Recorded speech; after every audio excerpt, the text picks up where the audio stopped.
Vamos a tratar de sintetizar esta clase. Bueno, hoy vamos a tocar el tema 3 del programa del curso de formación inicial en medidas de bioseguridad y bioprotección al manejo del COVID-19. El tema que vamos a desarrollar hoy, vamos a hablar sobre los elementos de protección personal, específicamente en cuanto a la secuencia de colocación y secuencia de retiro del elemento de protección personal. Antes de comenzar a desarrollar, es importante tener presente esto, que también hablé mucho en la clase anterior sobre la educación continua. La educación tiene que haber entre nosotros también una educación, digamos, informal y formal. La educación es importantísima para poder nosotros enfocar y tener el enfoque realista integral del proceso de aprendizaje, siempre teniendo en cuenta la teoría con la práctica. La teoría, leyendo toda la bibliografía científica, ver, analizar y bajar a nuestro lugar de trabajo, y ahí estaríamos hablando de la práctica. Y esto tiene un nuevo rol en cuanto al educador y el rol de los educandos y estudiantes. Esto es importantísimo tener presente, digamos, esta rueda en lo que se refiere a la educación continua.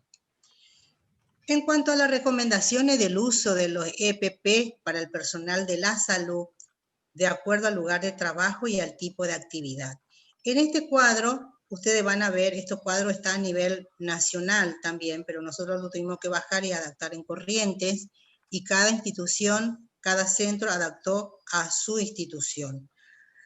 En este cuadro ustedes van a ver personas objetivo, el lugar, la actividad que se realiza en ese lugar y qué elementos de protección se debe utilizar en cada lugar de acuerdo a la actividad que se realiza en cada área o en cada servicio o en cada unidad. Por ejemplo, el personal de la salud con contacto directo al paciente. El lugar donde sería el establecimiento de salud, atención en internación de paciente con COVID-19. Y la actividad sería la atención directa del paciente. Entonces, el personal de la salud, ¿qué protección debería tener? ¿O qué elemento de protección se debería colocar para poder realizar la atención directa de paciente? Primerito está la higiene de mano, que eso hablamos en la clase anterior. El camisolín, colocar el camisolín. El barbijo quirúrgico, la protección ocular o facial y los guantes. Acá está resaltado la bota y la cofia o el gorro. Esto depende también de la actividad que uno va a realizar específicamente en este sector. Por eso está resaltado, pero más adelante vamos a hablar sobre ese elemento de protección.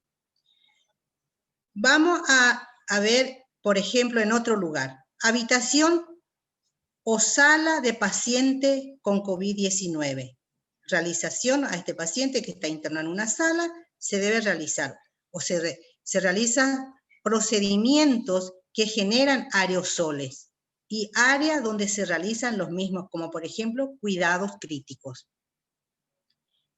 ¿Qué elemento de protección debería utilizar o debe utilizar el personal de la salud? Higiene de manos, camisolín repelente de fluido. Fíjese acá que ya hay diferencia. Anteriormente estaba el camisolín, acá es el camisolín repelente de fluidos.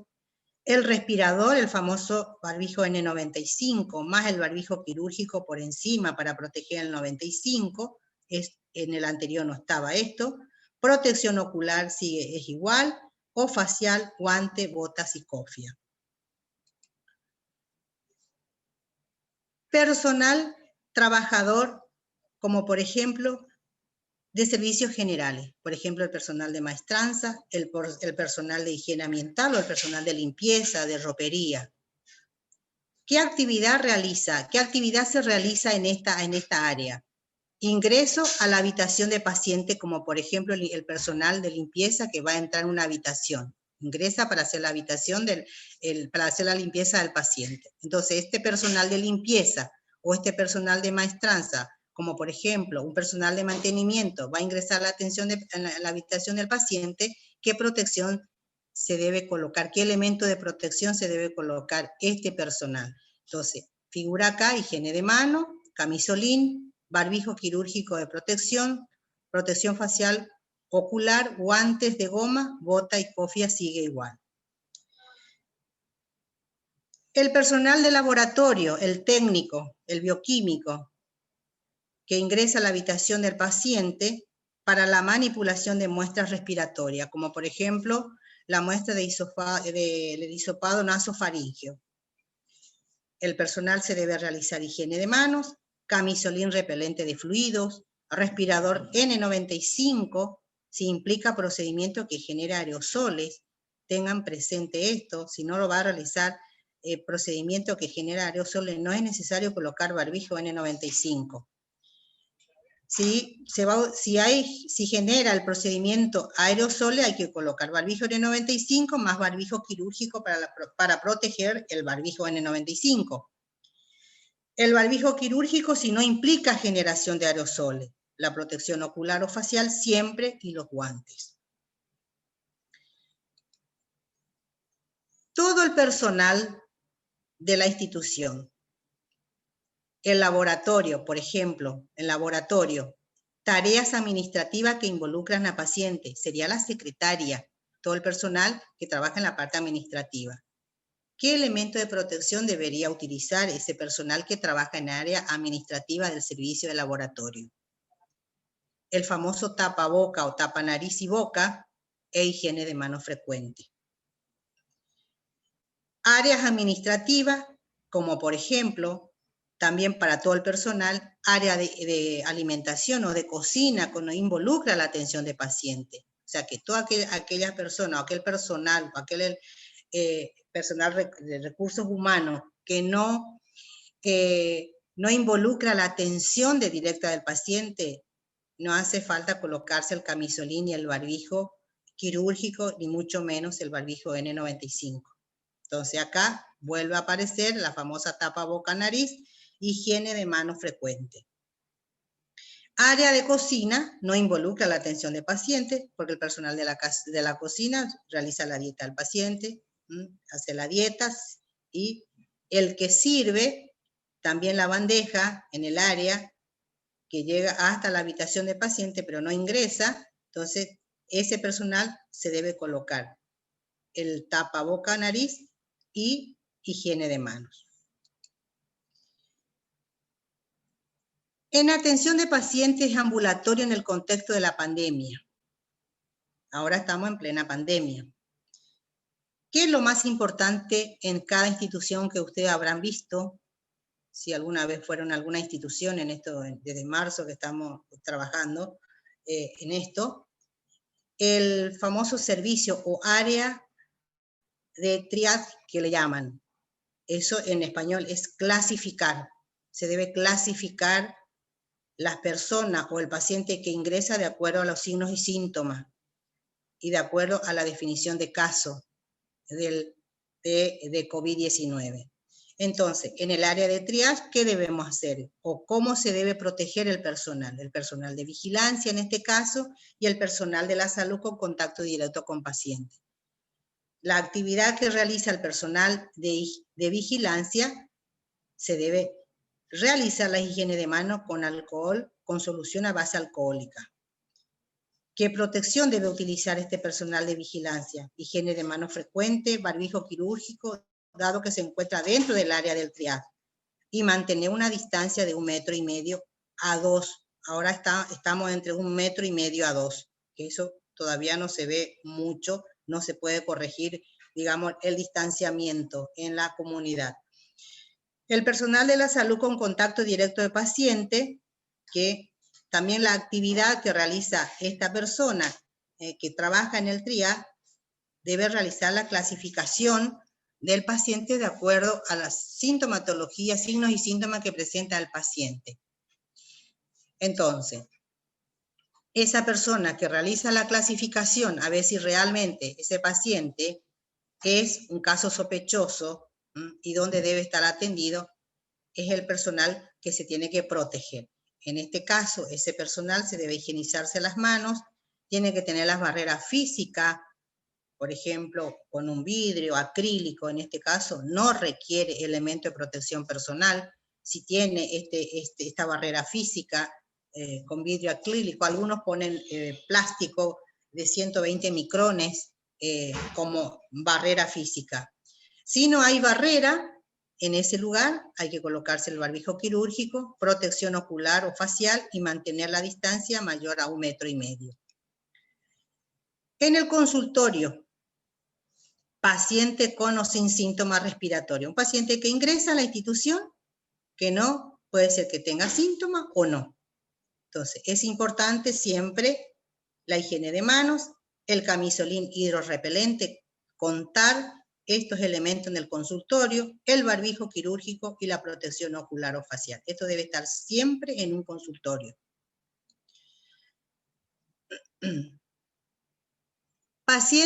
Traslado de paciente de COVID-19 o sospechoso. Este es otro problema que muchas veces es difícil de controlar. El traslado del paciente con la ambulancia, los famosos camilleros, estas personas que tienen personal de salud con contacto directo con el paciente y tiene atención directa de los pacientes cuando trasladan a través de la ambulancia. Y la ambulancia, acuérdense que la ambulancia se debe considerar como un área, como un entorno del paciente, como un área, una habitación de terapia intensiva. La ambulancia dentro de la ambulancia, o sea que es una habitación del paciente. Así se considera la ambulancia. Entonces, ese personal de la ambulancia que tiene atención directa de paciente, ¿con qué se debe proteger? Se debe proteger, primero la higiene de manos, que deben tener sus elementos dentro de la ambulancia, el camisolín, el barbijo quirúrgico, la protección ocular o facial, guante, bota y cofia. Ahora, el conductor, ¿cómo se debe proteger? Si el conductor solo conduce y tiene cabina de conducción separada del paciente, ese conductor se debe realizar higiene de manos, debe tener la famosa tapaboca-nariz, mantener la distancia mayor a 1,5 metros, higiene frecuente de mano con alcohol, con la solución a base alcohólica. Ahora, si ese conductor asiste en el ascenso y descenso del paciente con sospecha de un paciente con COVID, ahí cambia, porque tiene una atención más directa con el paciente. Entonces, ¿cuál es la diferencia? Ahí debe utilizar este conductor el barbijo quirúrgico y debe colocarse la protección ocular o facial, y los guantes. Ahora, si este conductor de ambulancia sí no tiene contacto directo, pero sin separación entre el conductor y el paciente con sospecha de COVID-19, ¿cómo se debe proteger el conductor? Higiene de mano, siempre barbijo quirúrgico y protección ocular o facial. Bien, fíjense lo que estamos describiendo y qué vemos nosotros a través de las prensas, digamos, que los conductores se viste con el famoso mameluco, se colocan unas cuantas gorras, cofia, y eso es muy difícil en el momento del retiro. Paciente con COVID, el traslado en la ambulancia, ya confirmado, higiene de manos y barbijo quirúrgico.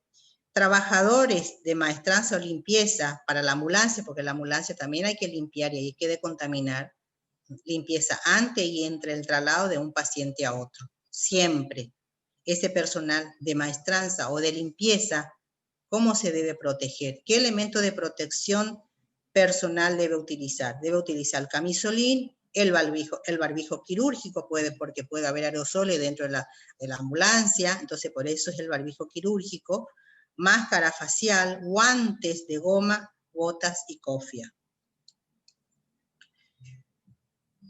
El traslado en camilla, los camilleros.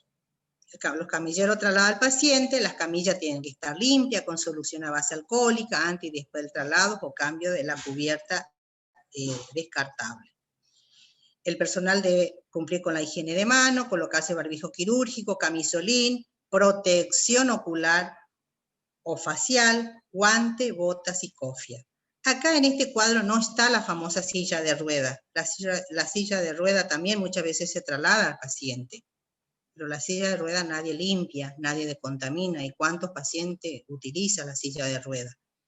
Eso también nosotros tenemos que colocar dentro de nuestro protocolo, como en camillas y silla de rueda. Morgue, el servicio de morgue, los morgueros, la manipulación de cadáveres, caso sospechoso. El personal que trabaja en este servicio, higiene de manos, tiene que cumplir con los 5 momentos: barbijo quirúrgico, camisolín, protección ocular o facial, guantes, botas y cofias. Bien. Ante la exposición en el ámbito laboral, el personal de la salud será evaluado según los siguientes criterios. O sea que el personal también tiene que ser evaluado para ver la exposición prolongada mayor de 15 minutos en un caso confirmado de COVID-19, que usaba barbijo o no. Esto es importante tener presente porque hoy en día, como hay muchos casos, y todavía las autoridades no mencionan que hay circulación comunitaria, pero creo que ya hay, a pesar de que ellos dicen que la trazabilidad lo pueden todavía cumplir, pero hay muchísimos casos. Entonces, cuando aparece un caso positivo en una institución de salud o en un personal, entonces hay que analizar esta exposición en el ámbito laboral, a ver si ese personal estuvo protegido con el elemento de protección personal adecuado, estuvo mayor de 15 minutos al lado del paciente confirmado, qué procedimiento realizó ese personal, utilizó todos los elementos como corresponde para ver el riesgo, si ese riesgo es mínimo, bajo o alto. Entonces es importante también ver este cuadro y analizar en cuanto a la exposición prolongada del personal de la salud. Por ejemplo, el elemento de protección personal, el riesgo estimado y monitoreo de síntomas y las restricciones laborales que hay que analizar. Si el personal de la salud no utilizó ningún elemento de protección personal, ojalá que me equivoque, que hoy en día no podemos pensar de que no lo utilice, el riesgo estimado es medio riesgo. Y el monitoreo de síntomas lo tenemos que realizar a ver si produce síntomas. Ahora, si ese personal, en cuanto al elemento de protección personal, sí, el uso de elemento de protección personal, ingresó en la habitación o tuvo contacto con un positivo sin barbijo, el riesgo estimado también está dentro del medio riesgo. También hay que monitorear si presenta esa persona que tuvo contacto con el positivo, qué síntoma tiene.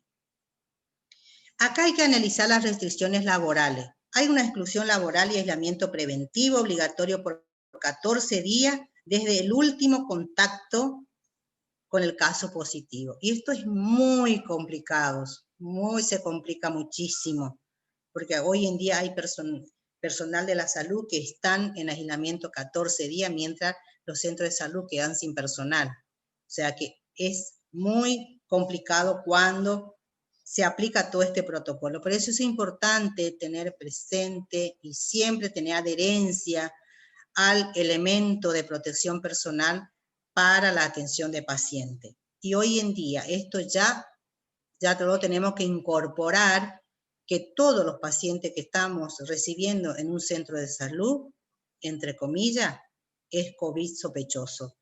Se está volviendo como el HIV o el VIH, cuando empezó en la década del 70.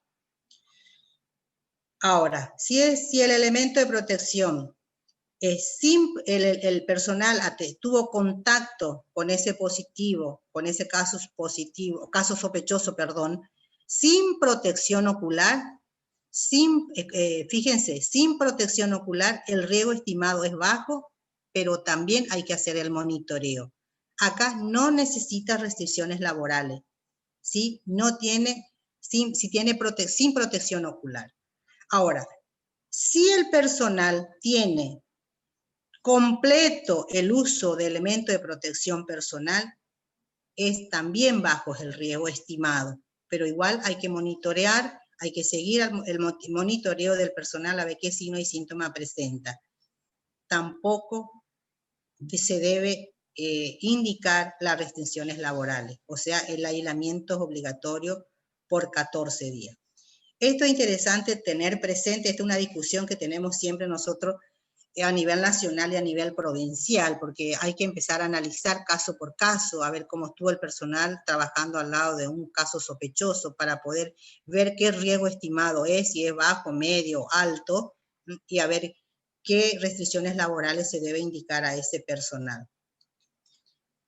Bien, analizando todo esto que hemos mencionado, vamos a las precauciones estándar, que de esto ya hablamos en la clase anterior, que nada más que para recordar, que las precauciones estándares requieren barreras protectoras, prácticas específicas, higiene de manos, limpieza y desinfección de superficie, que son altamente tocadas. La bioseguridad de la salud, que ya tenemos las barreras protectoras y prácticas específicas. Y siempre esto también tenemos que recordar que tenemos que, antes de colocarse los elementos de protección personal, realizar la higiene de manos según la técnica, ya sea con una solución a base alcohólica al 70% o con agua y jabón líquido.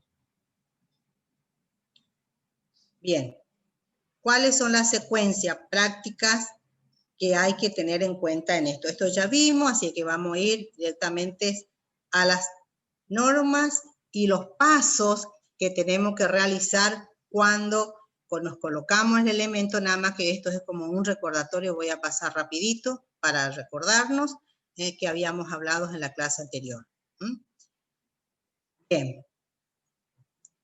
Protección ocular, máscara facial, la remoción, la gotita, el barbijo N95, la remoción del respirador, el tiempo de uso. Bien, acá. La secuencia de colocación. Ahora vamos a hablar paso por paso la secuencia de colocación de elementos de protección personal. Fíjense los pasos. Esto lo tenemos que tener presente. Y es importante tener afiche o un escrito en donde se viste, donde se prepara, en el vestidor, digamos, del personal, porque es muy difícil de recordar todos los pasos. Hasta que uno tenga adherencia los distintos pasos de la secuencia. Entonces, el primer punto es la higiene de manos con solución a base alcohólica. Estamos hablando de la colocación. Ahora, el segundo paso. Supongamos que tenemos que utilizar el famoso mameluco. Nosotros recomendamos el camisolín, pero igual ponemos el mameluco porque hay centros asistenciales que lo utilizan el famoso mameluco. Entonces, tiene que cubrir con el camisolín todo el torso, desde el cuello hasta la rodilla, los brazos hasta la muñeca, y hay que doblar el puño alrededor de doblar, digamos, el camisolín alrededor de la espalda, sujetar por detrás de la altura del cuello y la cintura. En caso del mameluco, se cierra con el cierre hasta el cuello. El mameluco generalmente el cierre es la parte, digamos, adelante, no la parte de atrás. Entonces, si el camisolín debe ser bastante grande para que pueda cubrir totalmente la espalda del operador, y es importante que la cinta, el cordón, sea al costado para que se pueda manejar mejor el operador, digamos, cuando hace la colocación del camisolín. Después, que hay que colocarse la bota, si es necesario utilizar botas, eso depende del riesgo que tiene el personal, se colocan las botas, sujetar en la parte superior de los tobillos, en caso de calzado de goma debe ser media caña. Hay instituciones que directamente utilizan calzados en el servicio, eso no sale de ahí, en lugar de utilizar botas, utilizan calzado de goma que son lavables, y lo utiliza exclusivamente para ese servicio. En el cuarto paso hay que colocarse el barbijo quirúrgico, asegurarse los cordones o la banda elástica en la mitad de la cabeza y en el cuello. Esto lo habíamos dado también ya en la clase anterior, ya lo habíamos definido los pasos. Ajústese la banda flexible en el puente de la nariz, hay que acomodarse en la cara y por debajo del mentón. Y verifique el ajuste del respirador. Siempre hay que verificar y hacer, digamos, la prueba de ajuste. En el quinto paso, colocar la máscara facial o la gafa. Colocar sobre la cara y los ojos y ajustar con la banda elástica. En el sexto punto, el sexto paso, mejor dicho, es el gorro. Si van a utilizar gorro. Muchas personas que tienen el cabello largo, depende también de eso, se puede utilizar el gorro. Colocar el gorro hasta cubrir totalmente el cabello. Punto 7. Higiene de manos con solución a base alcohólica antes de colocarse los guantes. Punto 8. Guantes. Extender los guantes hasta cubrir la parte del puño del camisolín del aislamiento. Y el punto 9. Recién uno debe ingresar a la habitación del paciente.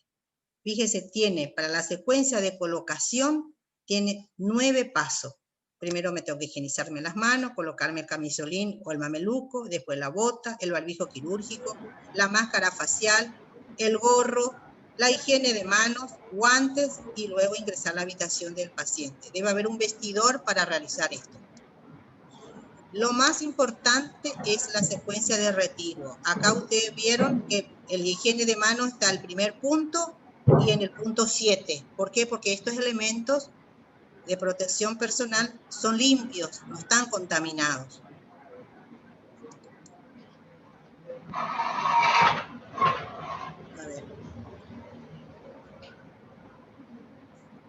A ver qué pasó. Espera un ratito. Bueno, vamos a la secuencia de retiro. Este es el punto más importante que uno tiene que tener, pero sumamente, digamos, adherencia a esto. Porque acá está el error. Y fíjense los pasos. Totalmente diferente. Secuencias de retiro.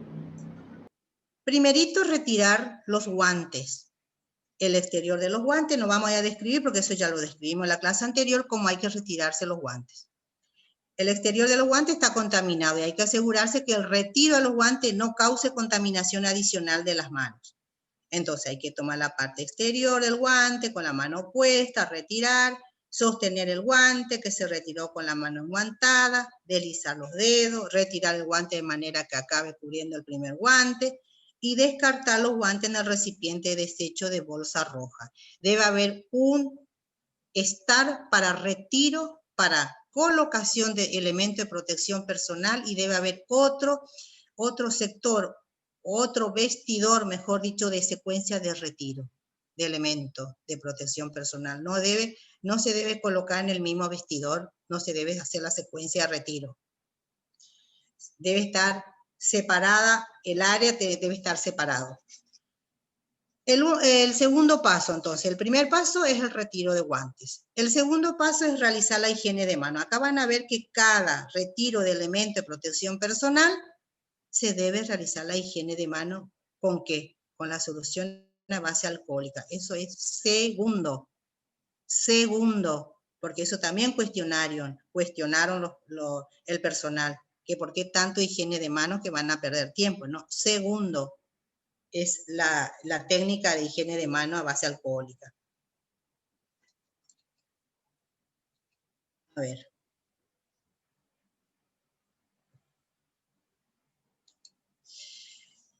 Bueno. 3. Punto 3. Entonces, acuérdense el punto 1 y retiro de guante. Punto 2. Realizar higiene de manos. ¿Está?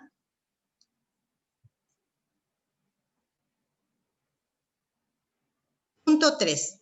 Paso 3, mejor dicho. Retirar el mameluco o el camisolín. La parte delantera del mameluco, en caso de mameluco, hay que desabrochar, o el camisolín y las mangas que están contaminadas, hay que tener mucho cuidado con las mangas que están contaminadas. Por eso es muy difícil el retiro del mameluco. Hay que desatar los cordones o cierre en caso de mameluco, tocar solamente el interior del camisolín y el mameluco, pásela por encima del cuello y de los hombros, y esto hay que voltear el camisolín o mameluco al revés y hacer un rollito, ¿se acuerdan que en la foto? Enrollar y descartar en el recipiente de desecho de bolsa roja. O sea que esto hay que practicar. Yo he practicado varias veces para sacarme el mameluco y errores totalmente, muchos errores tuve. No es fácil el retiro del mameluco, entonces nos quedamos con el retiro del camisolín, pero tiene que ser bastante grande, cubierta totalmente hasta el tobillo. El punto 3, entonces, paso 3 es el retiro del camisolín. Paso 4, realizar higiene de mano con la solución a base alcohólica según la técnica. Paso 5, retirar las botas si tienen botas, desatar los cordones o nudos, tocar de la parte inferior de la misma, enrollar y descartar en recipiente de desecho de bolsa roja. En caso de calzado exclusivamente del área, calzado de goma, descartar y colocar en un detergente desinfectante para que se pueda desinfectar. En caso que se utilice calzado de goma. Punto 6 o paso 6, retirar el gorro desde la parte interna frontal hacia la parte posterior de la cabeza, dando vuelta y enrollar y descartar el recipiente de desecho de bolsa roja. Si es el gorro, si utiliza el gorro, también hay que hacer la secuencia, la práctica en esto para que se pueda retirar bien el gorro, porque si realiza procedimientos en aerosoles, muchas veces, de acuerdo a la situación del paciente, de la complejidad de la patología del paciente, que muchas veces las secreciones aerosoles sí se genera y puede, digamos, depositarse sobre la cabeza del operador. Por eso también está dentro de las normas en la colocación o el uso del gorro. Una vez que se retira, que es el paso 6 del gorro, me debo volver a higienizarme las manos con la solución a base alcohólica al 70% según la técnica. Paso 8, retirar la máscara o la gafa facial. Acuérdese que el exterior de la máscara facial está contaminado y no hay que tocar, no hay que manipular eso con las manos. Retirar tomando la parte de la banda de la cabeza o de las piezas de la oreja para arriba, o sea que no tiene que tocar la parte, digamos, donde está contaminada. Colocar en el recipiente designado para reprocesar esos materiales o los materiales de desecho para su descontaminación o de alto nivel. Esa máscara facial, una vez que se retira, debe haber un recipiente que es exclusivamente para colocar la máscara facial, para hacer el reproceso, digamos, de ese material a través de la descontaminación de alto nivel. Bueno, ese otro tema, ¿con qué lo vamos a descontaminar? Depende, digamos, del producto que tenga, que puede ser amonio cuaternario de cuarta generación, o también puede ser el alcohol, pero el alcohol tiene que ser, o también puede ser el cloro, pero tiene que estar tapado el recipiente para que no se evapore y para que no se contamine el material, digamos, el material que se utiliza para la descontaminación de alto nivel. Punto o paso 9, realizar higiene de manos con la solución a base alcohólica, según técnica. Y paso 10, recién es retirar el barbijo. En el punto 10 o paso 10, retirar el barbijo y proceder según el tipo de elemento utilizado. Según el tipo de elemento, ¿a qué se refiere? Según el tipo de barbijo. La parte delantera del barbijo está contaminada, entonces no debo tocar la cara una vez que yo me retire el barbijo. Tengo que sostener esa parte inferior, luego los cordones o bandas elásticas de arriba, y por último, retirar el barbijo. Y esto lo tengo que descartar en un recipiente de desecho de bolsa roja. Una vez que retiré mi barbijo, de nuevo me tengo que higienizarme las manos con la solución a base alcohólica, que al 70% según técnica. Acá en el punto 10 que dice retirar el barbijo y proceder según tipo de elemento utilizado, eso quiere decir, si utilizo barbijo quirúrgico o utilizo barbijo N95, ¿cómo lo voy a manejar? ¿Cómo lo voy a conservar ese barbijo? Si es barbijo N95, lo tengo que sacar correctamente y colocar en un sobre, que eso ya habíamos hablado, para poder conservar. Si es un barbijo quirúrgico, eso se descarta, se retira y se descarta en la bolsa roja. En síntesis, porque seguramente que hay muchas preguntas al respecto. Esto también tenemos que recordar que el mecanismo de contagio y medidas de barrera siempre tener presente. La educación continua, hay que practicar muchísimo.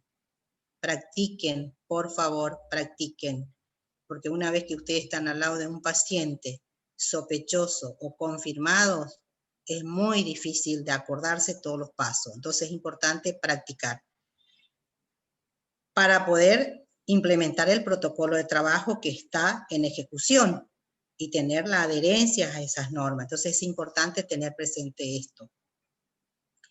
Acuérdense que el virus COVID-19 es un virus, también dije en la clase anterior, que necesita una célula para reproducirse, para vivir. Entonces, por eso el distanciamiento. Esto es un virus muy contagioso. Es muy, algunas bibliografías dicen, muy jodido. Es muy contagioso. Pero lo bueno que tiene es muy lábil. Se puede eliminar con cualquier detergente, con cualquier desinfectante de alto nivel. Entonces, eso es lo bueno que tenemos, que podemos combatir a este virus a través de nuestras nuevas prácticas, nuestro comportamiento, de nuestra educación continua que lo estamos haciendo y lo tenemos que implementar y nos tenemos que adherir para poder realmente cumplir con el protocolo y cortar la cadena de transmisión de este virus. Entonces, eso está basado en nuestra seguridad, nuestro comportamiento y es responsabilidad de todo el equipo de la salud. Específicamente lo quise hacer así para que sea práctica la secuencia. Es un poco largo, pero una vez que ustedes se piensan a leer y a practicar, lo van a ver que es muy cortito, pero mirando así o repitiendo y mirando en la cámara parece largo, pero una vez que tenga adherencia a esto, es como la higiene de mano, digamos los pasos de higiene de mano, que muchas veces uno dice cuántos pasos tiene, pero una vez empieza a practicar y es re fácil y el tiempo es mínimo. Entonces, hasta acá sería la clase. Yo espero las preguntas para aclarar algunos que no entendieron, o fui muy rápido, o cómo están trabajando algunos que ya están trabajando en los centros de salud, cómo lo están practicando esto, cómo lo están manejando la secuencia de colocación y retiro de elementos de protección personal. Así que gracias y espero la pregunta.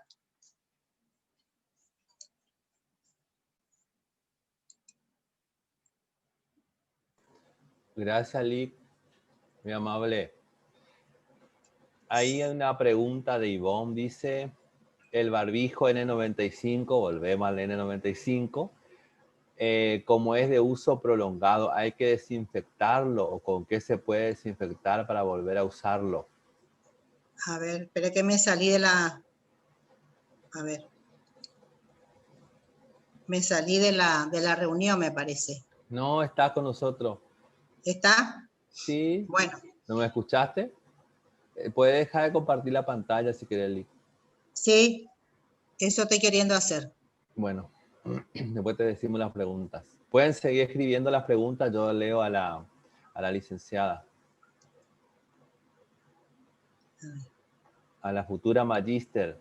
Vamos que viene la tesis. Vamos que viene la tesis, Lick. Ay, por Dios. Sí, sí.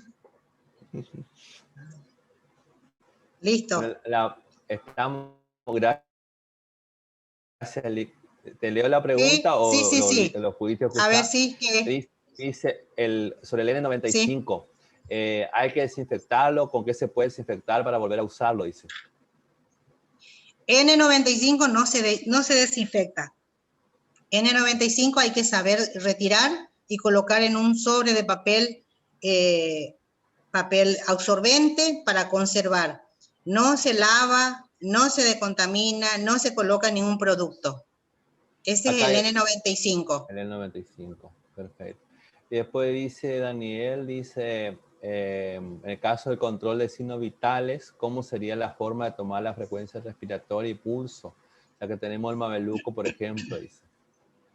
Bueno, la atención de estos pacientes tiene que ser lo menos posible el contacto con el personal. Claro. Entonces, a través de los monitores, se toma a través de los monitores, tratar de realizar, digamos, en forma,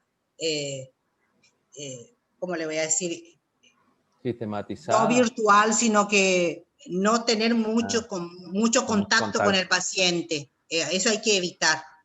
En el hospital de campaña, por ejemplo, ellos tienen todo monitorizado, tienen todo digitalizado, o sea que no entran las 8 horas, no está al lado del paciente, el personal. Claro. O sea que eso hay que tratar de evitar. Ahora, si ustedes tienen un caso, un paciente sospechoso que está en su centro, hasta que se determine el diagnóstico para poder ser derivado a un hospital de campaña, hablando de Corrientes específicamente, ahí sí el paciente debe estar en una habitación individual y tiene que tener todos los elementos de protección personal, aparte fuera de la habitación del paciente, y los elementos para controlar los signos vitales tiene que estar dentro de la habitación del paciente. Una vez que el paciente se fue de alta, como cualquier otro tipo de aislamiento, se hace la descontaminación de los elementos de signos vitales. Sí. Dice, ¿qué tiempo de permanencia tiene el virus en las ropas verdes quirúrgicas? Bueno, eso está discutido el tiempo. No se sabe muy bien cuánto tiempo dura sobre la ropa. No se sabe muy bien cuánto tiempo dura en las gotitas en aerosoles. Algunas bibliografías actualizadas dicen que está entre 3 a 6 horas. Eso no está definido. Es un virus que realmente se está comportando, nos está desafiando un montón. Es un desafío muy grande para nosotros y entonces eso ya habíamos leído, por eso habíamos hecho el protocolo, pero ahora resulta que hay bibliografía que dice que dura mucho más las gotitas, o sea, la gotita de aerosoles, el virus dentro de la gotita de aerosoles. Entonces eso también no está muy definido, el tiempo sobre la superficie. Acá hay algo que ya se habló vez pasada, pero te digo acerca de dice la carragenina es un buen complemento de la ivermectina como prevención. Bueno, yo no puedo hablar mucho de eso. Suena muy médico la pregunta, pero bueno. Por eso que no soy médica, no soy médica, pero yo creo que todo eso está en estudio, sí. Está en proceso, eso en estudio, la ivermectina se está estudiando, no se sabe todavía el resultado, o sea que está en proceso esos estudios. Muchos estudios se están realizando. Es como la famosa vacuna que se está esperando, bueno, eso también está en proceso. No sabemos si realmente va a ser útil o no, si va a tener su eficacia, no sabemos. Acá Yo creo que lo que tenemos que aplicar acá es nuestro comportamiento. Creo que esa es la mejor vacuna. La mejor vacuna. Acá hay una pregunta esta es una pregunta que ya se dijo de pasada. Ya se habló sobre este tema. Así que vamos a hacer una prueba, Lico. A ver. Vamos a hacer una prueba. El que dice que sí, que levante la mano. Al que dice que no, no levanta la mano. Escuche la pregunta. ¿Los anteojos de uso diario sirven como método de barrera? ¿Quién dice que sí? Que levante la mano. Ahí Elsa levantó la mano, Doval levantó la mano. Levanta la mano, puede ser que levante la manito ahí, acá hay un emoticón que hay ahí abajo. Algunos tienen un 0, licenciado. Dice que sí algunos. Dicen que sí algunos. Y dijimos que no. Que no. Así que un 0 para lo que dicen que sí. Mire que sobre esto creo, licenciado, hay una evaluación, ¿no es cierto? Claro, sí, le va a ver la evaluación, Liz. Bueno, tiene que ir mirando a ver, ¿eh? Sí. Acuérdense que De eso ya se habló. esto no protege, no es elemento de protección personal. No, Sobre no, esto no. tengo que poner mi máscara facial. Claro. Acuérdense de eso. Sí. Con respecto a la restricción laboral en el caso de contacto estrecho con un compañero positivo a COVID-19, ¿deberían estar en aislamiento si sus hisopados dieron negativo? ¿Y si es caso sospechoso? Sí. Si un compañero dio positivo y tuvo contacto con ese compañero, hay que analizar el riesgo estimado. ¿Se acuerdan del cuadro? Claro. Ese compañero, ¿cuánto tiempo estuvo al lado de ese compañero que dio positivo?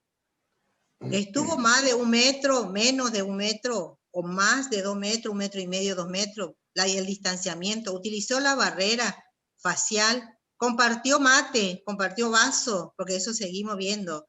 Sí, pues. Se sentó en el comedor a tomar desayuno cerca, qué sé yo, todo eso hay que analizar. Si ese compañero que estuvo al lado de ese compañero que fue positivo, si no cumplió ningún protocolo o estuvo en duda, ese compañero sí tiene que esperar 4 a 5 días para hacer el hisopado nasofaringeo y tiene que hacer su aislamiento de 14 días. Es obligatorio. Y bueno, ahora, si le van a hacer el hisopado, que ahora está el hisopado, porque no está viendo en corriente para hacer el hisopado a través de la PCR, se está haciendo el test rápido y ese test rápido, si da positivo, es positivo. Ahora, se complica cuando ese test rápido es negativo ese test, eso se complica porque puede ser falso negativo. Entonces el personal tiene que estar 14 días. El positivo y el que estuvo contacto. Por eso en el trabajo hay que cumplir el protocolo. Acuérdese de la seguridad, el comportamiento.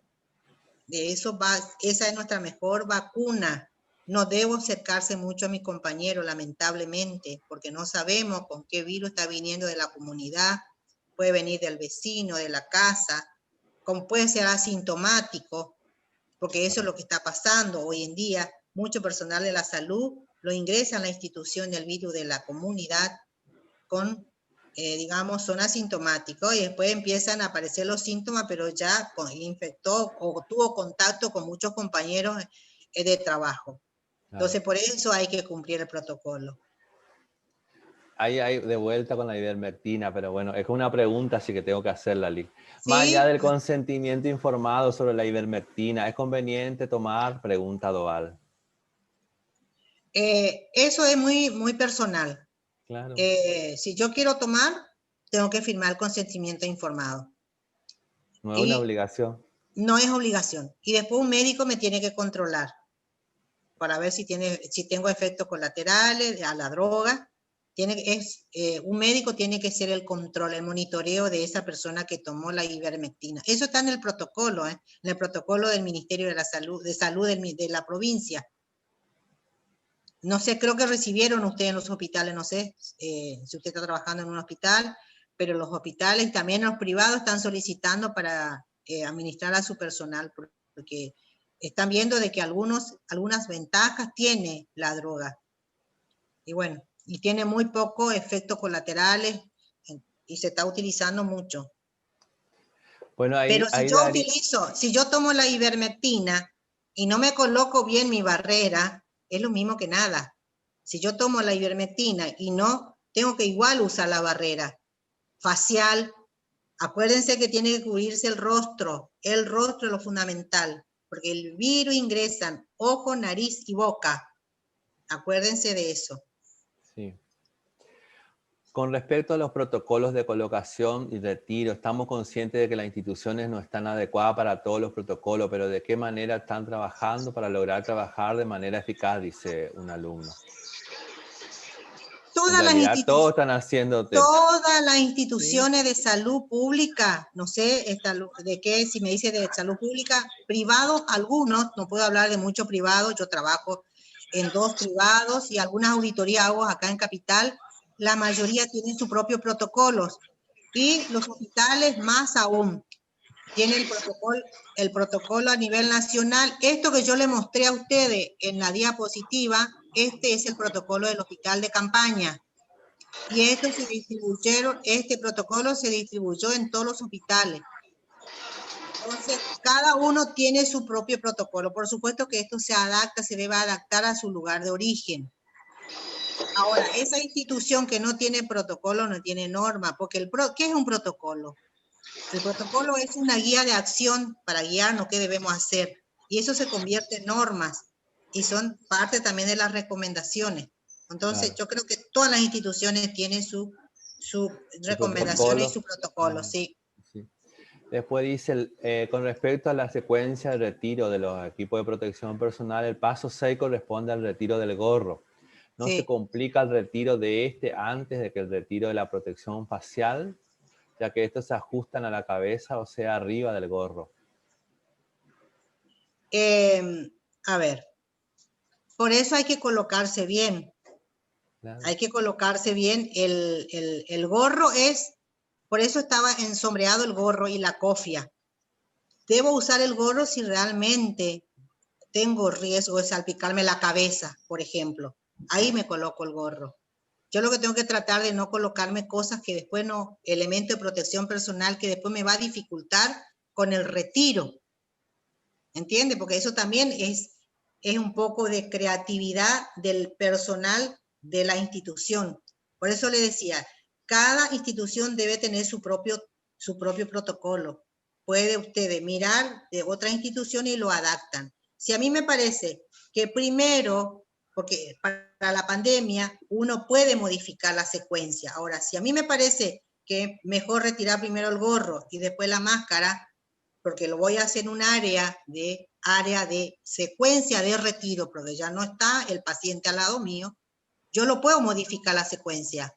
Si veo que realmente a mí me parece, pero esa modificación se debe hacer en consenso del personal, con el director, con todo el personal de la institución, con el comité de seguridad de pacientes, con el grupo del comité de control de infecciones, para modificar la secuencia de retiro, porque todos tienen que saber qué primero nos sacamos. Primero el gorro y después la máscara. Se debe hacer en consenso. Se puede modificar. Por eso le decía yo en la clase anterior que la pandemia vino para modificar y hacernos ver que realmente la secuencia de elementos de protección personal había elementos que lo estábamos retirando, digamos, no en un momento adecuado. Porque esto nos va a dejar una enseñanza que lo vamos a tener que después modificar. Bueno, ahí dice, Lig le consulta a un paciente con posible COVID. ¿Puede ser internado en un área de pacientes con COVID? No. No, porque hasta que no se confirme no puede. Porque puede ser que no sea y se puede contagiar. Claro. El lavado de cara luego de retirarse el barbijo, después de estar en contacto con COVID positivo, ¿sirve como medida de bioseguridad? Sí, el baño. Sí.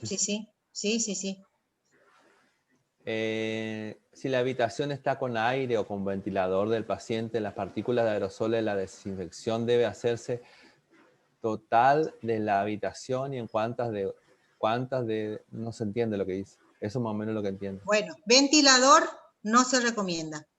En ningún centro, ventilador. De techo, de pared ni de pie. Pero también tenemos que ser realistas. No existe instituciones en Corrientes, ni el Instituto de Cardiología creo que tiene el aire, la instalación de aire con presión positiva y presión negativa. Eso es lo ideal, si cada institución tiene, pero no lo tenemos. ¿Qué es lo que nosotros tenemos en las instituciones? Son los aires tipo split o el aire acondicionado tipo ventana. Entonces yo tengo que hacer un protocolo para ese aire. O el aire central, una recomendación, claro. Tengo que hacer una recomendación, una norma pequeñita, cómo lo tengo que yo manejar el filtro de ese aire. El filtro hay que lavar. En caso de COVID, lavar todos los días, por ejemplo. Porque todas las instituciones tienen aire tipo split. Entonces, Tiene que haber una persona exclusiva o persona de limpieza, exclusiva no, sino que capacitada, instruida de acuerdo a las normas, las recomendaciones, cómo tiene que retirar ese filtro, cómo tiene que lavar, paso por paso, así como la secuencia de retiro. Eso lo tengo que escribir, porque no tenemos aire filtrado en Corrientes, en ningún centro, ni en el hospital de campaña no hay. Entonces, eso es otro tema. Muy buena la pregunta que hizo este estudiante, no sé quién fue, pero muy bien lo del aire. Pero ventiladores no se recomienda en COVID ni en ningún paciente de ninguna patología. ¿Por qué? Porque hace circulación de aire y las bacterias también puede hacer vuelo con el ventilador. A pesar de que las bacterias transportamos con las manos. Sí. El virus va con el aire. Acuérdense que el virus es de la comunidad. Un óbito COVID positivo, ¿cuánto tiempo se lo puede dejar en la morgue? En realidad dice morgue, porque le falta la U, pero yo leo bien, morgue. Sí, lo más rápido posible. Debe tener la bolsa. Yo no puse eso en las normas, porque también hay toda una normativa como es el manejo de cadáver. Claro. Sí, la bolsa mortuoria. Ese es otro problema que tuvimos en Corrientes, no conseguíamos la bolsa mortuoria, porque tiene que tener 400 micrones de espesor y tiene que tener un cierre, tipo una mochila, digamos, para poder introducir el cadáver. Eso tampoco al principio no conseguíamos. Entonces, lo más rápido posible tiene que ser el óbito, digamos, el cadáver, retirar de la morgue. Para eso, si no se retira, también hay que hacer todo un protocolo para ver, pero lo más rápido tiene que ser, y eso está toda una logística, un flujograma, digamos, de pacientes, por ejemplo, en el hospital de campaña, que cómo se trabaja con la morgue, digamos, y con la casa mortuoria, de que cuando obita un paciente que tiene que retirar lo más rápido posible. Referido a los óbitos, también hay una pregunta que dice si se los creman a las personas. Sí, crema. Pero es una práctica que se hace habitual, te pregunto yo. No. ¿Es porque muere por COVID o por qué? Es por protocolo, Fernando. Se discutió mucho eso, pero está en el protocolo nacional y entonces todos digamos, baja ese protocolo, entonces todos los pacientes muertos por COVID son cremados. Así es. Muy bien. Bueno, hasta ahí parece que llegaron las preguntas, al menos del chat. Sí. Apareció otra acá. ¿Alguna posibilidad de que nos suban un video de colocación y retiro de los EPP? Bueno, vamos a buscar o vamos a filmar. ¿No está grabado en el aula? ¿Cómo mi clase no está... No, ella está refiriéndose al procedimiento, Lic. O sea, ¿cómo se hace? ¿Se entiende? Así como subimos un baño en cama, lo que está pidiendo esta alumna es como, sí, lo vamos a tratar de hacer. De todo modo, lo de la integradora 1 desde el día 0 van a practicar. Yo creo, como actividad, una sugerencia, Fernando, yo estoy en integradora 1, práctica, está ahí con Lidia, lo podemos dar a los estudiantes, que no esperen todo del docente, que ellos crean una diapositiva, un grupo que haga la secuencia de retiro y otro grupo que haga la secuencia de colocación. Bueno, te van a odiar por tarea, pero es lo que va. No, pero es muy buena la actividad, menos mal que este alumno pidió, solicitó, porque no está la foto, no está en ningún lado. Y después hacemos la rúbrica para que se te... La rúbrica. Entonces, eso sería una buena actividad para la integradora 1, práctica integradora 1, para un grupo de estudiantes, son bastante, creo, hacer como actividad, armar la diapositiva de cómo es la secuencia. Yo creo que la colocación lo tiene todo. La colocación tiene bastante fotos, tienen. El retiro es el problema, porque esto se armó ahora con la pandemia. Entonces lo pueden buscar, porque también se puede evaluar la búsqueda de la bibliografía. La búsqueda de la bibliografía también es una evaluación para los estudiantes. Entonces eso sería una actividad para ellos. Pero dice los pasos. Teniendo en cuenta Pero el dice bien escrito, los pasos. los pasos, exactamente. Sí, pero si ustedes saben buscar, lo pueden encontrar. Pueden entrar en páginas científicas, en el CDC. Tiene la cita bibliográfica en el programa que Fernando lo subió, los dos, creo que todos subieron el programa, está la bibliografía que lo pueden entrar en la OPS, en la OMS, La en el OPS tiene, CDC. la OPS tiene muy lindos videos Sí, del tema sí, de sí, la sí. Pero colocación. tienen que crear ellos, no Claro, sí, copiar. sí. No, no, seguro. Sí, sí. Ahí, bueno, algunos aplaudieron, otros nos hicieron silencio, pero bueno, es lo que van a hacer. Es Y más, bueno, no lo que tiene, importa. es más, todos para ir a la práctica se van a tener que poner el equipo, así que lo van a tener que practicar sí o sí. Y bueno, eso sería una de las actividades para ellos, para que puedan Sí, sí, aprobar la asignatura, sí, me sí. parece. Partes. Cuando el virus pasa a la segunda etapa, dice acá una alumna, es decir, a los pulmones, ¿la persona sigue contagiando? Sí, por supuesto. Lo que no hay que tratar es que no pase a los pulmones. Eso es lo que hay que tratar. Hay que evitar eso. Por eso el tratamiento debe ser, bueno, no hay tratamiento, son tratamientos de sostén, Claro. lo que se le hace a los pacientes para que no se produzca la neumonía bilateral.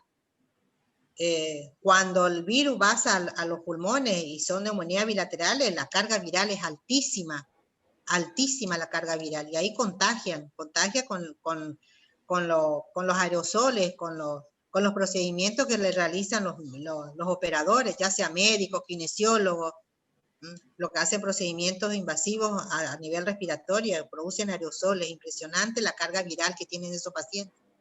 Sí, contagian, ahí más contagian. Mira. Bueno, Lick, No creo que sé qué le pareció, está si, súper, súper, si le súper, súper. gustó, chicos, a ver qué dicen, si Si hay aplauso, hay si hay una aplauso manita. o no. Así, por ejemplo. Si le llené la expectativa de igual, en cuanto a esto, pero Sí, sí. porque fui muy específica en cuanto porque Fernando me pidió eso, la Sí, sí. secuencia, entonces directamente voy a la secuencia, porque en la clase anterior por eso hablamos lo de la precaución estándar. Sí.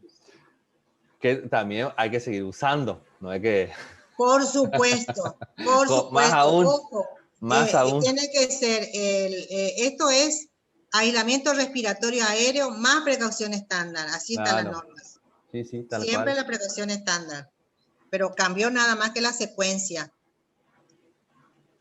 Bueno, Lick, entonces, Lick Daniela, si querés dejar de grabarnos, ya estamos, ya estamos. Y a los estudiantes de la práctica 1, ya le vamos a avisar cuándo nos vamos a reunir después, si bien tenemos todavía una clase la semana que viene. Y a los de las dos, tanto de acá como de Merced, también lo mismo. Pero no dejen de estudiar, como le dijo la licenciada, recuerden que tienen que tener aprobado este curso para poder hacer la práctica. ¿Sí? Y del Chaco, dice ahí, ¿qué pregunta? Sí, del Chaco, de Corrientes, de las integradoras se van a hacer iguales, así sea del Chaco, de Corrientes, se hacen igual. Ya le vamos a estar avisando a través del aula. Este aula del curso nos va a servir para comunicarnos con ustedes. Muchos preguntaron acerca del el formulario que había que rellenar, que puso la licenciada Lidia. Ese es solamente para los que van a hacer la integradora del nivel básico, la que antes se llamaba integradora 1, de los que son de acá de Corrientes. No es para los que son del Chaco, porque ya tenemos identificado con el otro formulario que le habíamos solicitado, a lo de la integradora 2 también. Ya tenemos identificado todo lo que necesitábamos. Cualquier cosa nos vamos a estar contactando a través del aula virtual de este curso. Así que no dejen de leer los correos que mandamos, porque va a ser importante a partir de ahora. Hay una pregunta, licenciado. Dice, ¿la evaluación es el viernes que viene? Pregunta No, Silvana, el viernes que viene todavía es una clase. Es una clase. Y después la evaluación. Después va a ser la evaluación. Que va a ser tal vez el mismo horario el viernes siguiente. Eso vamos a pedir el cuestionario para que se nos habilite. ¿Alguna otra pregunta? Creo que no. Bueno, licenciada, le agradecemos mucho su aporte, siempre valioso. Y en relación al carnet de vacunas, y ya le vamos a solicitar, dijimos que por eso todos los correos se refieren a eso. Ya le vamos a estar solicitando, ¿sí? Y vayan estudiando, no solamente para esto, sino para rendir los exámenes finales también, de noviembre. Hoy están cerrando todas las asignaturas. Hoy o el lunes o el martes estarán cargadas las notas. Y ya la próxima semana ya son los exámenes, ¿sí? Exámenes finales. Recuerden que durante la práctica, para llegar a la práctica, tienen que tener aprobado algunas asignaturas que ustedes ya saben por plan y que otras pueden rendirlas durante la práctica. Pero si durante la práctica no salen bien, ya saben lo que pasa. Tienen que volver a recursar el año siguiente, ¿sí? Porque quedarían libres. Esa es la idea de que no queden libres. Así que vayan estudiando. Ahora, a partir de hoy que cerran las materias, no se relajen, sino vayan a estudiar para poder rendirlas bien ahora en la primera mesa de noviembre. Bueno, consejo de la carrera. De docente. Sí. Cada uno sabe sus tiempos y lo que desea. Así que es lo que podemos decir. Bueno, estaríamos entonces. Bueno. Gracias nuevamente, licenciada. No, muy no amable. es nada. Tu clase vas a subir seguramente. El Power, digo,